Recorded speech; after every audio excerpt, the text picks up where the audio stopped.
With spring fast approaching and the nursery filling up with a wide selection of tropical and exotic style plants, I thought it was about time I gave you a look around our nursery stock. If you're in the UK, you can buy these plants. We ship all over the UK, but if you are elsewhere in the world, this list should hopefully serve as an inspirational list of exciting plants that you can add to your own tropical style garden. Now we're going to start over here with these Trachycarpus palms. Now this is a new one to me. This is Trachycarpus wagnerianus, and it's got these really nice rigid leaves, much stiffer than Trachycarpus fortunei, and these are a good size. A good sized pot. That fibrous stem covered in that husk is starting to emerge, and we've got a good number of leaves there, all a lovely dark green colour. Now George from George's Jungle Garden recently did a really good video explaining the benefits of buying palms small and healthy, planting them in the ground in your garden and letting them establish there and become acclimatised to your space. We've all seen pictures online of some of the larger retailers buying in these huge palms, doing them at bargain prices. They've been grown out in a field, dug up, had all their roots chopped off, and they've been squeezed into a pot. So they will look good in the shop, but they will quickly start to suffer, and they take a long time to become established in your garden. Whereas if you buy something at this size, you are going to give this palm the best start in your garden. Now Trachycarpus wagnerianus doesn't grow quite as tall as Trachycarpus fortunei. In fact, quite laughably, on these labels they call it the Japanese bonsai palm. There's nothing bonsai about it. It will grow a tall stem. It will have that really nice textured trunk covered in that husk, as I say. But for me, the key feature here, as these leaves get bigger and bigger, they remain this rigid. So it's a really good wind-resistant plant. It doesn't get shredded, it holds its shape, so it's going to add a real elegant architecture to your garden. These are completely hardy in the UK, so they can tolerate temperatures down to -20. The bigger they get, the more resilient they're going to be. These have already taken sub-zero temperatures here on the Grow Paradise nursery, and they are looking just as good as they did the day they arrived. I'm definitely going to keep one or two of these for the Grow Paradise garden so that we can plant them and you can watch them grow away. Now just next to those is something I am very happy to be able to offer to everyone this year. One of my favourite hardy exotic plants for a tropical style garden. It's Schefflera taiwaniana. Now these plants, sometimes called the hardy umbrella tree because of the shape of the leaves, are phenomenal. They have such elegance, such architectural foliage, and they can grow to the height of a small tree. Again, in George's recent video, I think he said he's visited gardens and he's seen them as a canopy plant where you're looking up at these leaves, and it gives you just such a really nice tropical looking canopy plant. Now these are evergreen.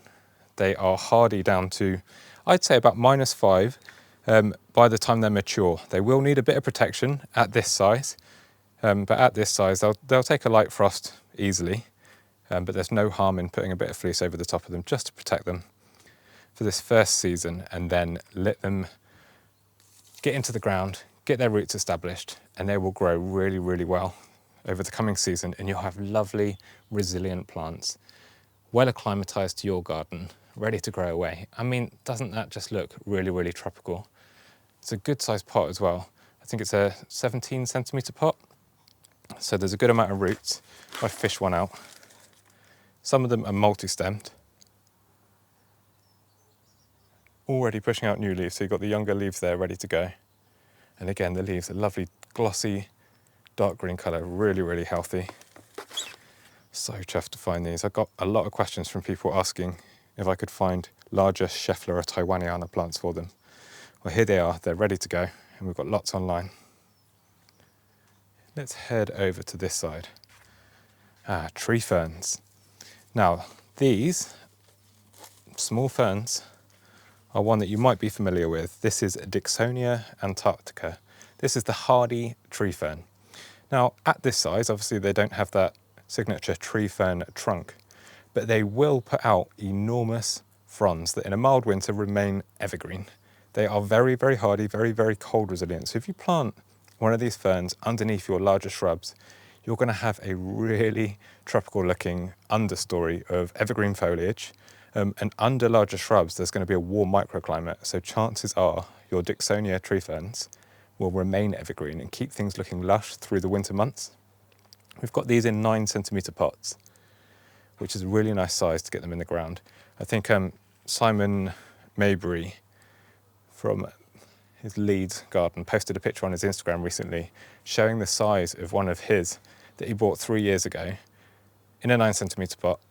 These are currently £12 and they grow enormous. His has been in the ground for 3 years and it just looks such a great understory plant.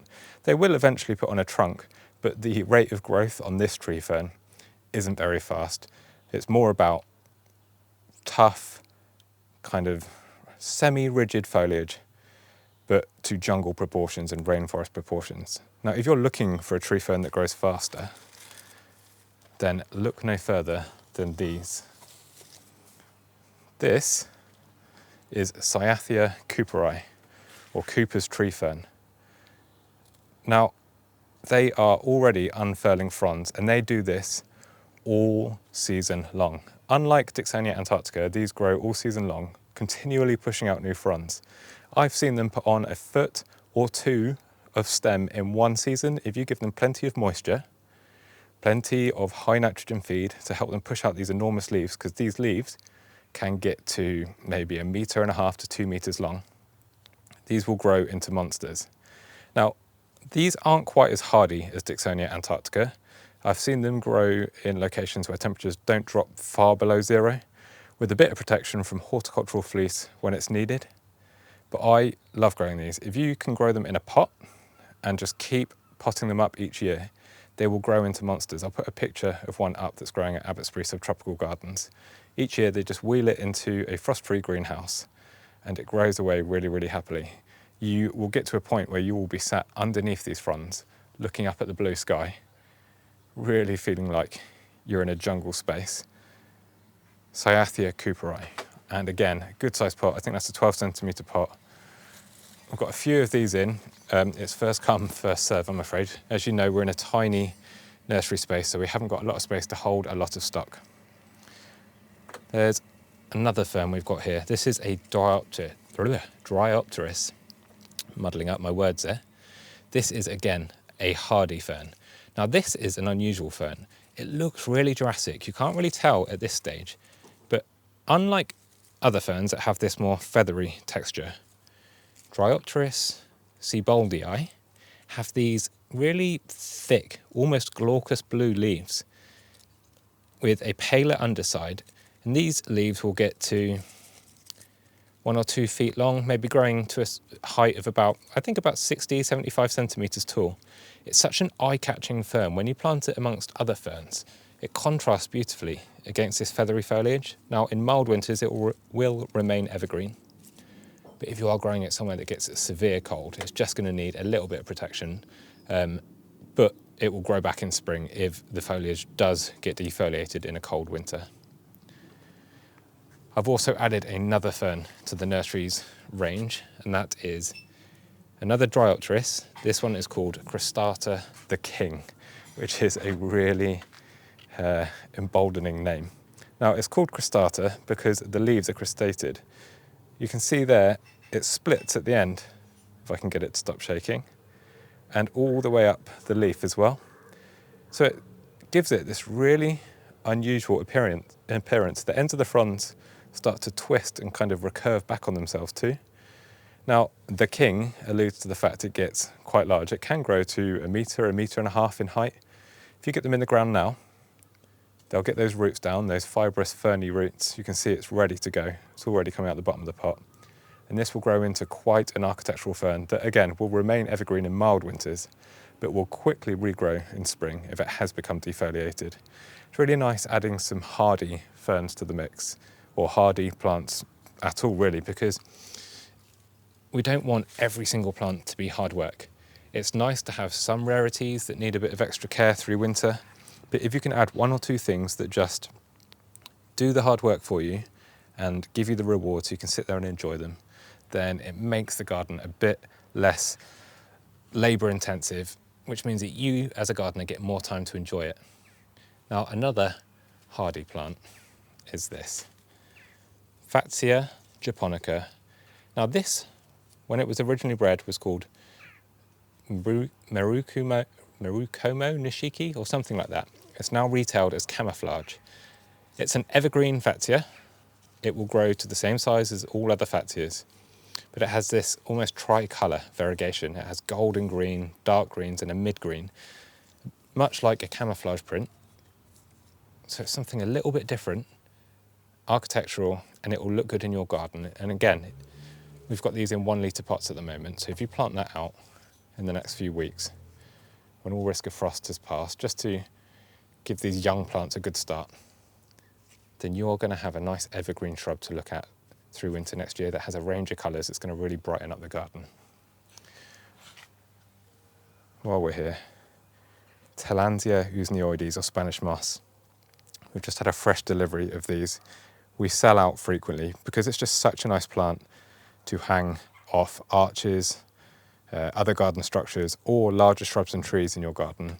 We've had one, I think it's still out here, yeah. Now it's been outside all winter long, and in this microclimate it's taken about 0 degrees Celsius. And it's still surviving. It gets the benefit of rainwater outside, but it just looks really jungly hanging off the branch. And I'm going to add loads more of this as the season moves on and the weather warms up.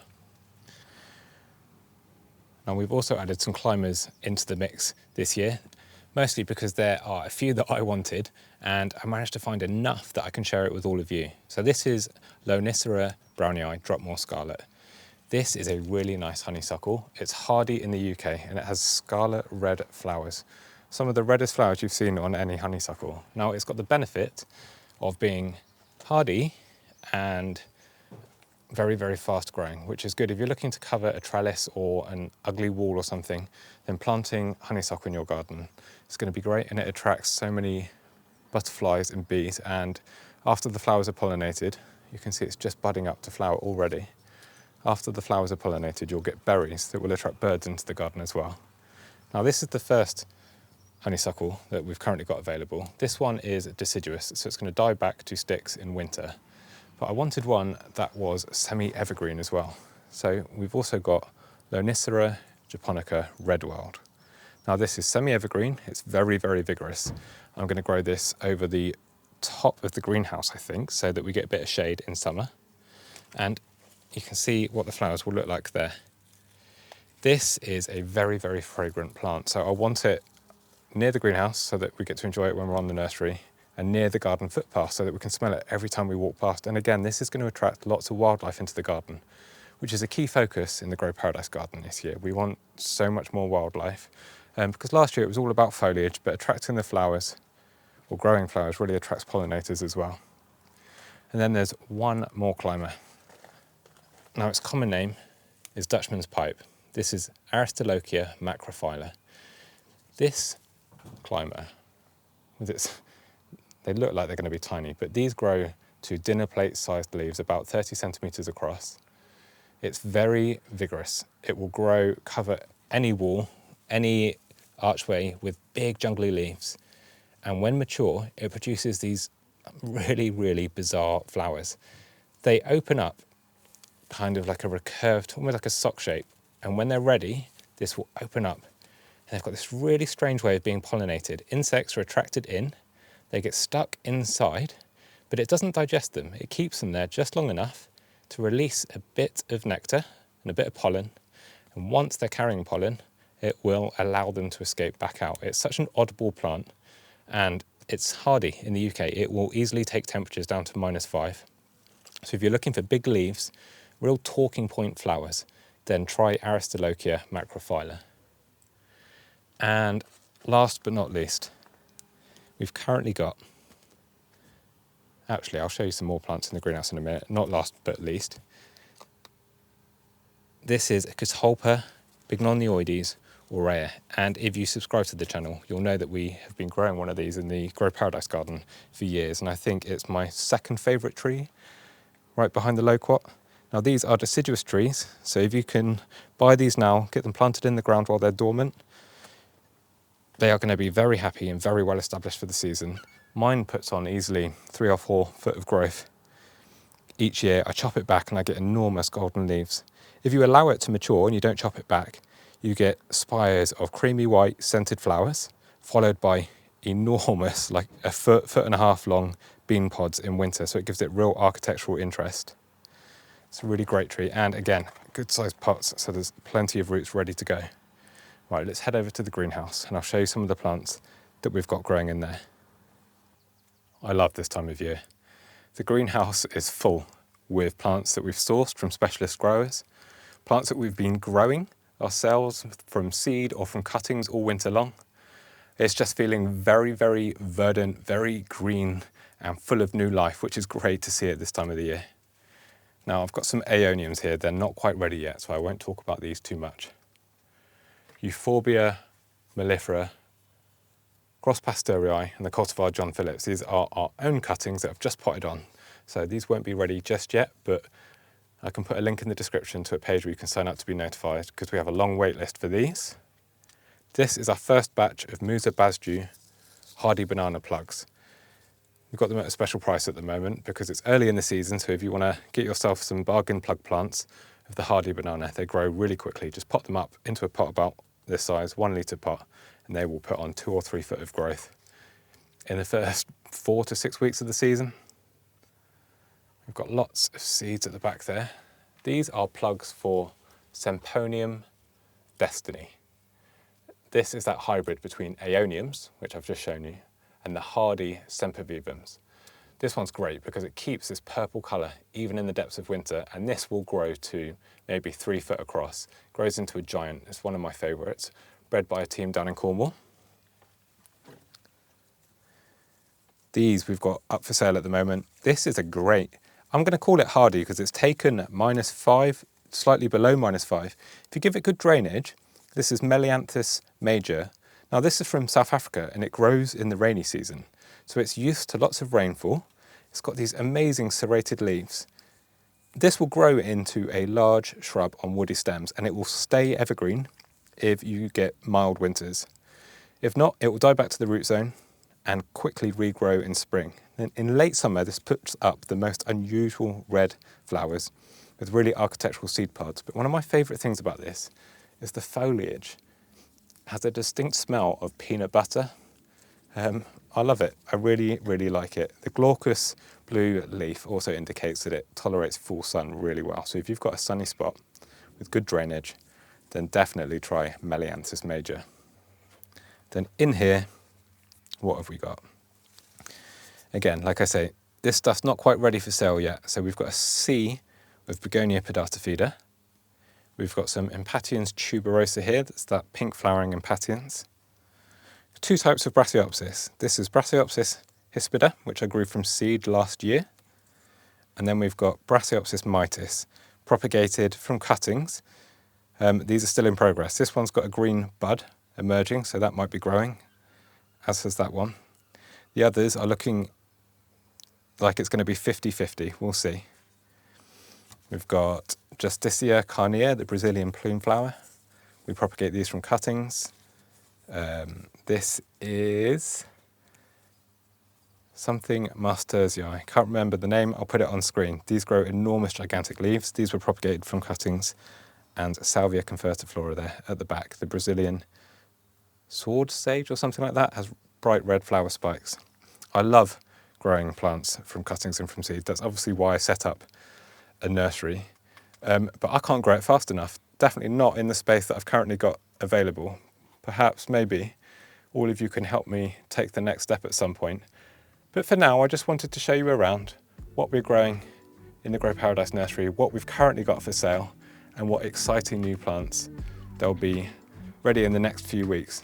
Thank you so much for watching, and I will see you all in the next one.